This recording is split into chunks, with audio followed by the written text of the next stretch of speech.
Hi and a very good afternoon. We greet to our beloved lecturer, Dr. Syed, and all of our fellow classmates. Today, we would like to present about our first assignment, where we have chosen the country of India as our main discussion topic. So, without wasting the time, we would like to start our presentation right now. And thus, I would like to pass my turn to my first presentation colleague, who is Miss Ang. My name is Ang Chen Li, matric number 1718110X-1. I will explain about the LO1 first, which is the history of international business development. India had gone through 62 years of pre-independence history and emerged as an independent nation on 15 August 1947. The Indo-Pakistani War, also known as the First Kashmir War, the first ever national emergency, was declared during the Sino-Indian War on 26 October 1962. However, on 18 May 1974, India successfully conducted the first nuclear explosion at Pokhran, known as Smelling Buddha, and India's first satellite Aryabhata was launched on 19 May 1975. During the Indian election in 1977, a non-Congress government was formed at the centre for the first time, which, known as Janata Party, was led by Morarji Desai. India had started the economic reform and the era of coalition in 1990s. Next is about the economic development in history of India. The Indian economy was in distress at the brink of country independence until the Planning Commission 1950, which is the central planning body, is set out to hasten growth of India. The first 5-year plan is focusing on the primary sector. The plan was successful with the economy growing at the annualized 3.6%, beating the target of 2.1%. The second 5-year plan are more focused on heavy industry and the third plan more focused on service sector. The Industrial Policy Resolution 1956 was passed by Parliament. It marks the beginning of License Raj to establish a socialism that provides more power to the government. Green Revolution 1965, also known as Evergreen Revolution, for the purpose of moving India towards sustainable development. In 1966, Indian rupee is devalued due to the apathy of India to foreign investment and neglect of the export sector. Until 1985, tax reforms are started by the Prime Minister Rajiv Gandhi with Finance Minister VP Singh. The economy of India became better since they implemented economic reform in 1991. It means that the dismantling of License Raj. And next is about the transition of India from closed market to open market. During closed market, economy of India is pre-liberalization and also known as socialist nation. It is extensive regulation by the government, public ownership, pervasive corruption, and also economic growth slowly. Between 1980s to 1991, the government started to implement tax reform and decided to open world economy to save their economy. The Open Door Policy 1991 is post-liberalization and means that India has started to have free market economy. It brings fast growth of economy and high military spending of India. From the following photo, we can see that the change of old India and New India, such as their city which is Mumbai and also Delhi. And the last is about the India current international business situation. Based on the new from the Economy Times, it states that India is the sixth wealthiest country with total wealth of USD 8.2 trillion. Besides, India also had increased their international business ranking, where it improved 79 places in 5 years. India's current focus sectors are mainly in service sector, which is 54.15% that has seen double-digit growth. There is a lot of Indian multinational company such as Tata Group, Bharti Enterprise, Himalaya, and so on.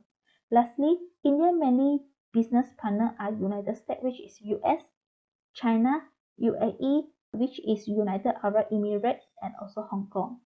Next. Hi, my name is Boy, metric number 17147455. Now I'm going to talk about the population of India. As you all can see, in year 1950, the population is around 377 millions. Because of the globalization, India's population is growing rapidly and it is estimated at 1.4 billion in year 2020. This indicates that the India is the second most populated country in the world, which equivalent to 17.5% of the total world population. Next, Human Development Index (HDI). For HDI, we look at three perspectives. First, life expectancy. Second, average education level. And third, standard of living. For India, HDI index is 0.647, which is in medium categories. The header shows that the India ranks one rank, which is from 130 to 129 HDI among 189 countries in the world. This indicates that the India not rising too high in ranking because of human development improvement, but it is very slowly. And also, some poorer countries are do better than India in human development. Next is regulatory policy.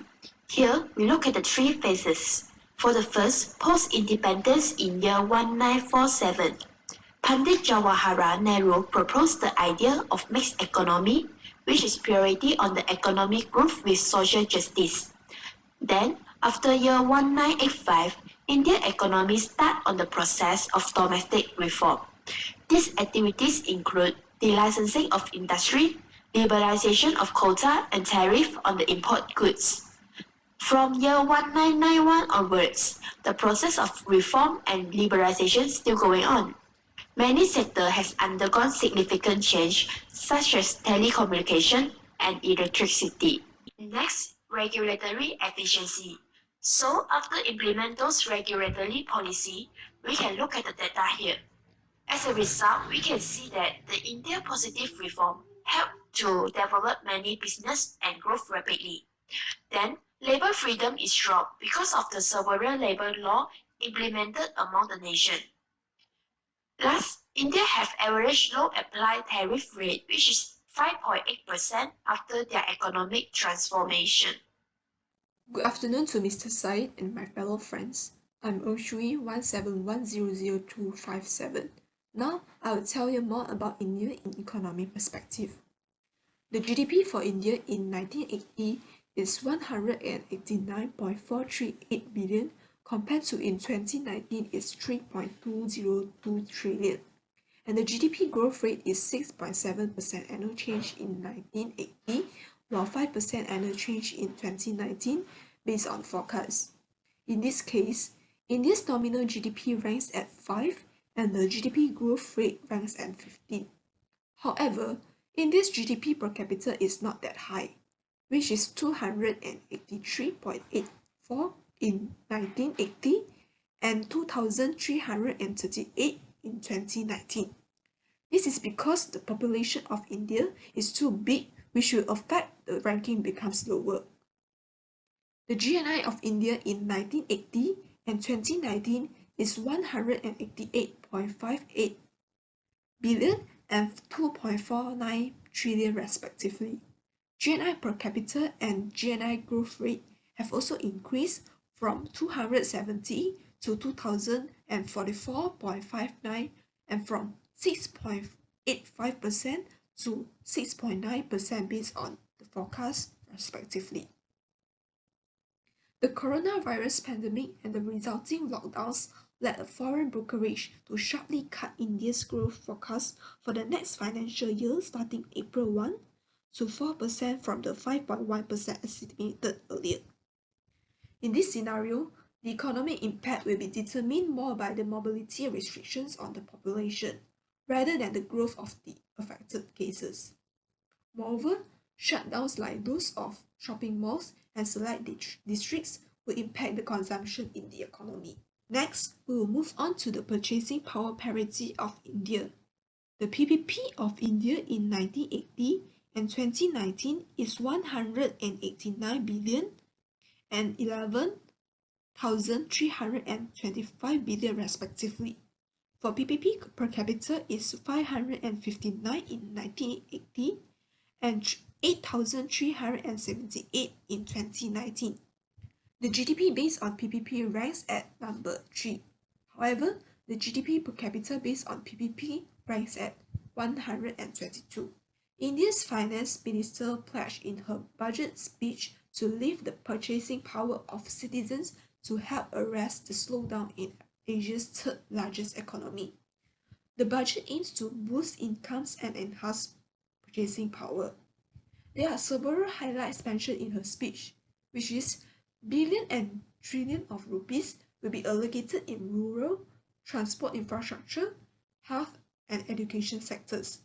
For the investment sector, 2 programs are proposed to encourage the making of mobile phones, medical devices, and to allow private sectors to build data center parks. Next, I will explain further on the size of India's economy in 2019. India's size of economy has moved from rank 9 in 2010 to rank 5 in 2019. As you guys can see on the pie chart, services sector is the largest sector of India, which hold 54.4% of the economy. In this case, new employment opportunities are being created in this sector. Opening of transportation, tourism, and medical sectors have led to the growth of service sector competencies.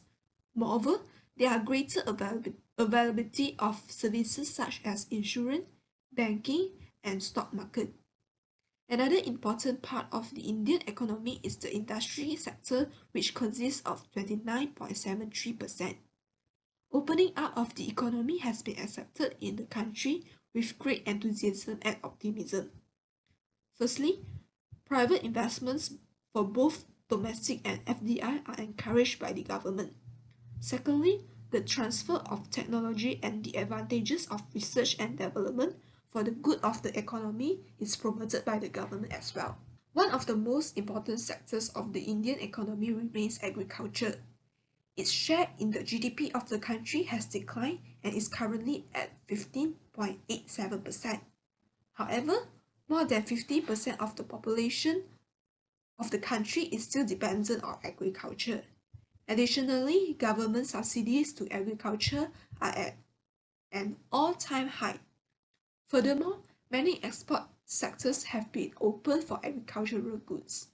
According to the Department for Promotion of Industry and Internal Trade, FDI equity inflows in India stood at 456.79 billion during April 2000 to December 2019, indicating that the government's efforts to boost the ease of doing business and relaxation of FDI standards have affected the results. Data for 2019-2020 indicates that the service sector attracted the highest FDI equity inflow of $6.52 billion, followed by the computer software and hardware, telecommunication sector and trading. And also during 2019-2020, India received the maximum FDI equity inflows from Singapore, which is 11.65 billion, followed by Mauritius, Netherlands, Japan, and USA. There's a report mentioned that India was among the top 10 recipients of FDI in 2019. In this scenario, India attracted an estimated $49 billion of FDI in 2019, which is a 60% increase from the $42 billion recorded in 2018. That's all from me. I'll pass to my colleague, Ms. Sam, to explain more on LO2. Thank you. Hi everyone, my name is Sam Chen. So next I'm going to present the factors that contribute to globalization in India, which is the LO2. First is the liberalization of Indian economy. This refers to the economic liberalization of the country's economic policies initiated in 1991 when Dr. Manmohan Singh as the finance minister in India, with the goal of making the economy more market and service-oriented and expanding the role of private and foreign investment. India has created more jobs and transformed itself into a cleaner economy through market-oriented policies rather than the radical disruption. By expanding the private foreign investment, India is able to obtain creation of new technology, entrepreneurial skills, and new ideas. This benefit becomes highly significant for poor countries like India, where the local entrepreneurs are reluctant to innovate. On July 24, 1991, they free India from license Raj, which is the source of low economic growth. Why is it so? Because license Raj were required for starting new companies, for producing new products or expanding product capacities. As many as 80 approvals were required from various government departments to start a business, while it also acted as a catalyst that allowed India to speed up development dramatically. The specific changes include a reduction in import tariffs, deregulation of markets, reduction of taxes, and greater foreign investment. Liberalization has been credited by its proponents for high economic growth recorded by the country in 1990s and 2000s. As a general norm, lowering import duties will make India a low-cost producer and therefore a more attractive as a base for export production. Broadly, deregulation means reduction or elimination of government control in a sector or various sectors of the economy. A fair amount of deregulation happened when the Indian economy was opened up in 1991. As the government allowed market forces to play a greater role in the economy, economic activity improved and India joined the ranks of rapidly growing countries. Then the effects is it opened up the Indian economy to the foreign investors, at the same time increased foreign trade. It increased the job opportunities for the people in India. Next is technology.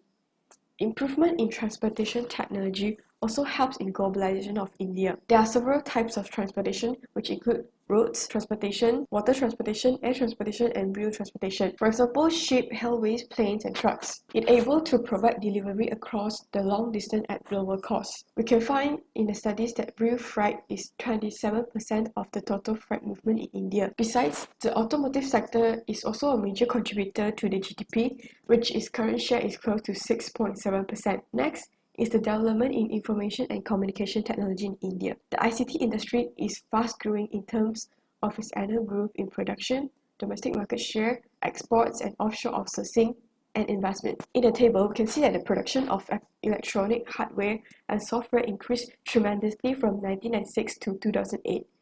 We can see in the year 1996, there's only 20,000 rupees of electronic hardware per core, but in year 2008, it increased to 92,000 of rupees per core of electronic hardware. The effects is it able to attract foreign investors due to their technological advanced labor and its accessibility. A side note, from 1970 to 2017, the business has increased from 167 million tons to 1,159 million tons through the transportation technology.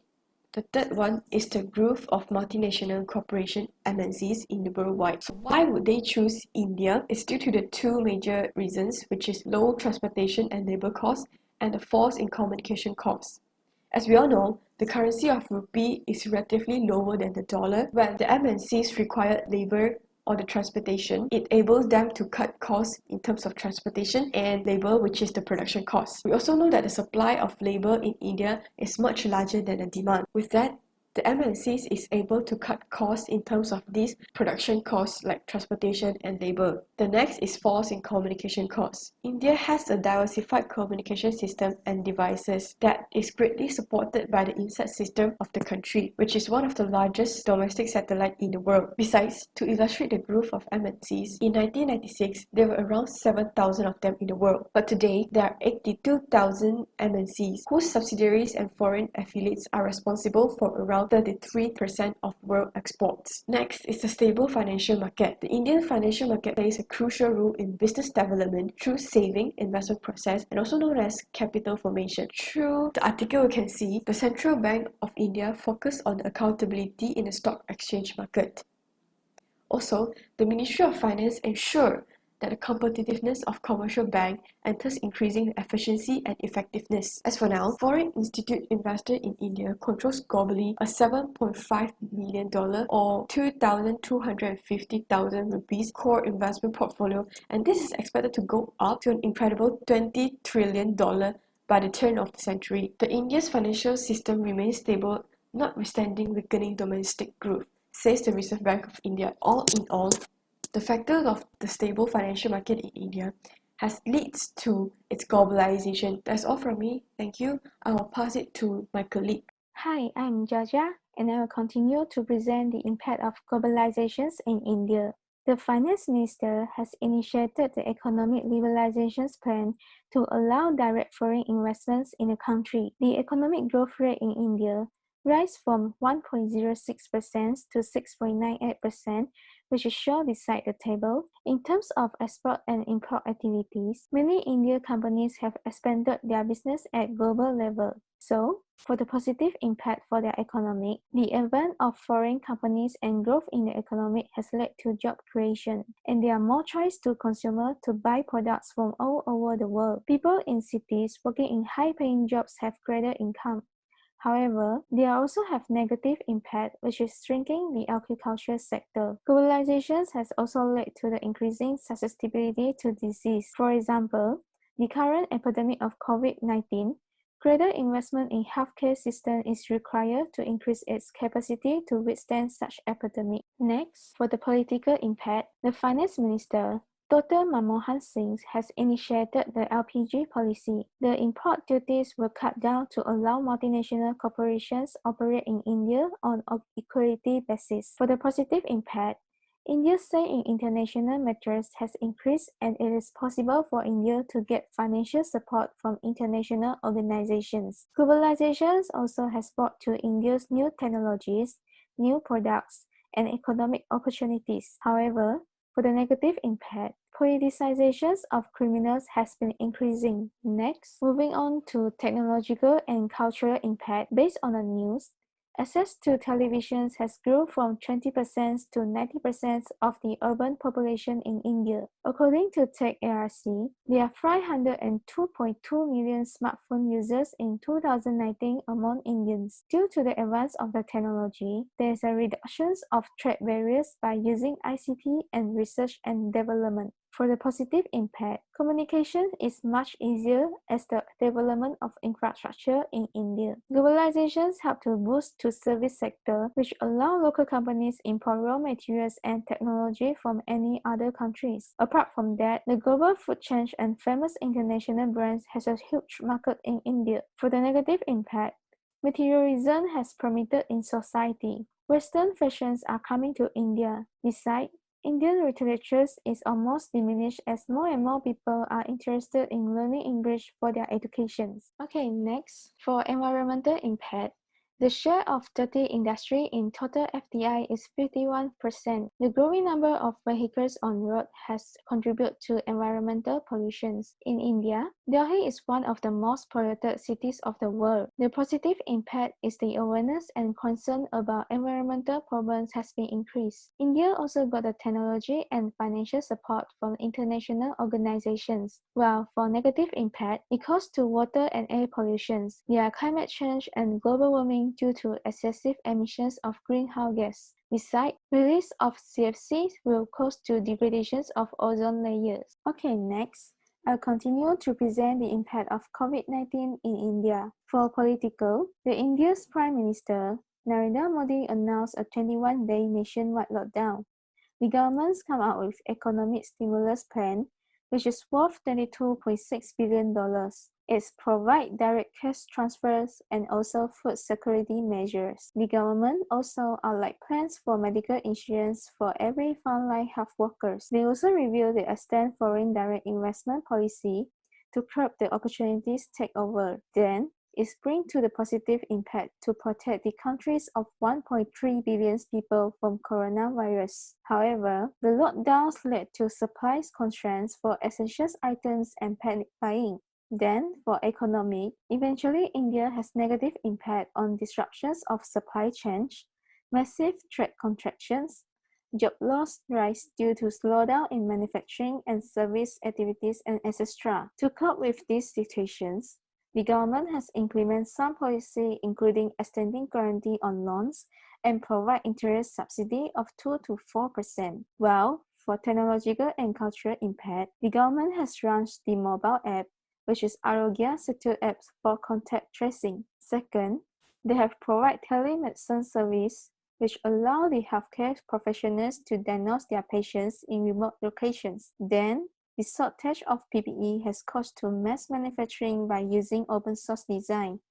Educations have shifted to online classroom as well, and the cultural impact bringing to end of social dining, rise in deliveries, cooking at home, and etc. Lastly, for environment impact, According to Central Pollution Control Board of India's Environment Ministry, the air pollution level has dropped to 71%. Okay, this is all for me, and now I will pass to my teammate. Thank you.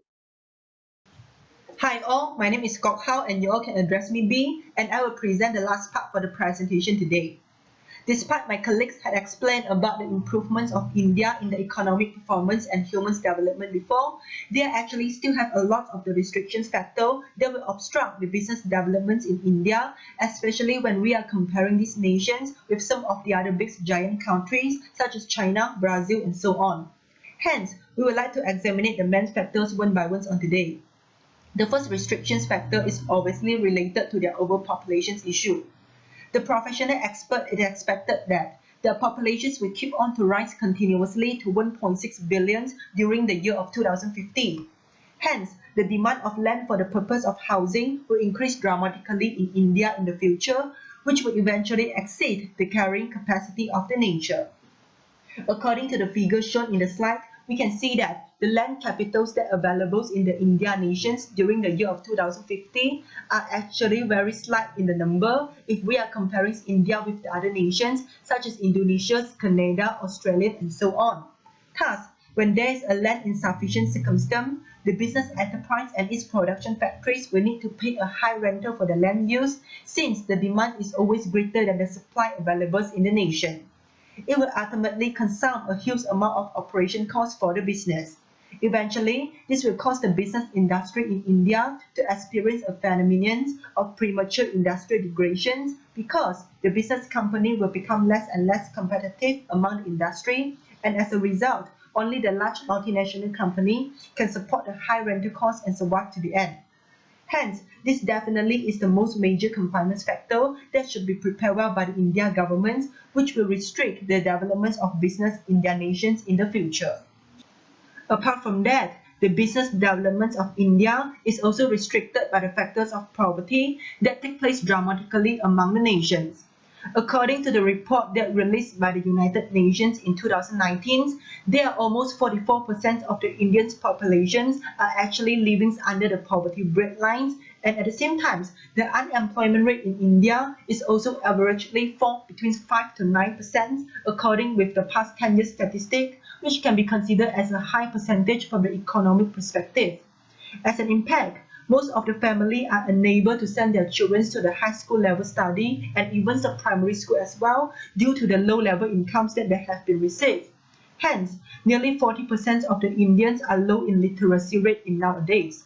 As a result, most of the working laborers in India are lacking of specific skill, which will eventually affect their efficiency in the workplace as what we can show in the figures at the slide. Moreover, the high poverty rates that occurs among the Indian populations is also causing them to face with the problems of insufficient income to purchase for the business products that sell in the market, especially for the luxury ones. Therefore, it will restrict and slow down the urbanizations and industrial revolutions process in India, which will obstruct the business development of the nation subsequently. Besides that, Indian netizens also have a very low creativity and innovations product development skill due to their low education level. Thus, it is undeniable that the spirit of entrepreneurship in India is very slow, as we could see the country itself is even lacking of popular homemade brands and products that sell in the global market. And according to the speech of Modi, who is the Prime Minister of India nowadays, the major revolutions that should be implemented and reforms by the Indian government in this current stage is about their high poverty rates, and it will always constrain the movement of India business development towards the global village if this problem is failed to handle by the Indian populations themselves. So next, I will move to the next point, where the main difference between India and the other nations is they are being practiced the caste system among their society, where the social status of their populations will be divided according to their born family, and the status will be inherited from one generation to another. That means the social status is fixed, permanent, and will not going to be changed in the future. Although the government had abolished this system at the year of 1950, however, it still did not remove the tendency of their society from being judged and treated according with their social stratifications until nowadays. Hence, there are several impacts we will discuss under this point, where for the first one, the caste system had reduced the enthusiasm of their society to carry out for their daily economic activities. This is because the social status and their position in the society were not going to be changed, although they had involved in the nation's economic developments aggressively. As an impact, the Indian populations are less interested to involve in the business field, especially for those who are living at the bottoms of the social stratifications.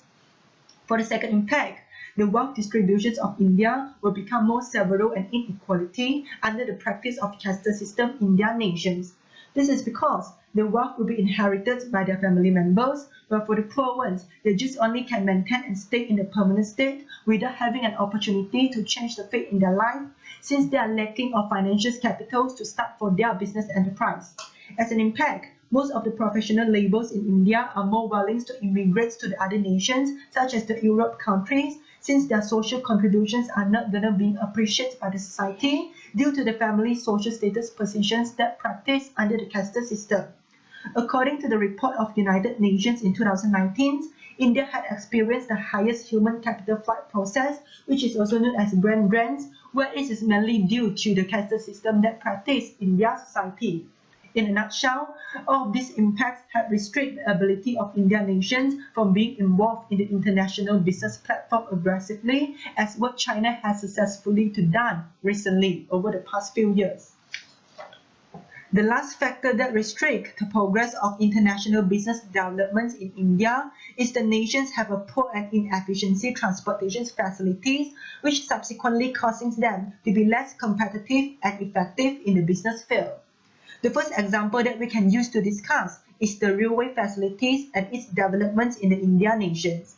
The railways in India is less connected among the states. Besides that, the India Railway also have a slower speed of products delivery if we are comparing it with the China, as you can see in the figure here. Okay, hence, this definitely will increase the transportation cost and time consumption of the business firm, since the delivery of their products need to take more routes when they are using the railway services. Besides that, India is also failed to construct a comprehensive roadway in their nations. According with the statistic data, 85% of the domestic products transportations are through the roadway system in India. However, the roads designed in India are less strategic, where there are a lot of the potholes can be found on the roads, particularly during the rainy season. The traffic congestion is also several in the main cities of India, such as New Delhi and Mumbai. On the other hand, the facilities in the business port of India are also less competitive and efficiency. The situations become more worse when the business ports are poorly managed by the labor. As the figure shown in the slide, the average day that the cargo ships are required to stay at the ports in India were around 4 to 5 days, which can be considered long and inefficient from the international business management perspective if compared with the Singapore port, where the shipments of product will just only require 1 to 2 days. The ports in China are even more efficiency, where the transportations and shipments of products can be finished within the period of 1 day in their port. Therefore, this definitely will cause a huge loss to India, especially in terms of the business opportunity due to the lack of efficiency in the business port. In conclusion, it is undeniable that India have a very huge potential to become the leader of the global economy due to the large market availability in their nations. However, at the same time, they still have a lot of the improvement and restrictions factors that should be aware and overcome by the Indian populations in order to meet with their visions of becoming the most powerful economic entity in the world. So the following slide is all of the reference that have been used by me and my colleagues in this presentation. And that's all from presentations for today. And thank you for listening. Thank you.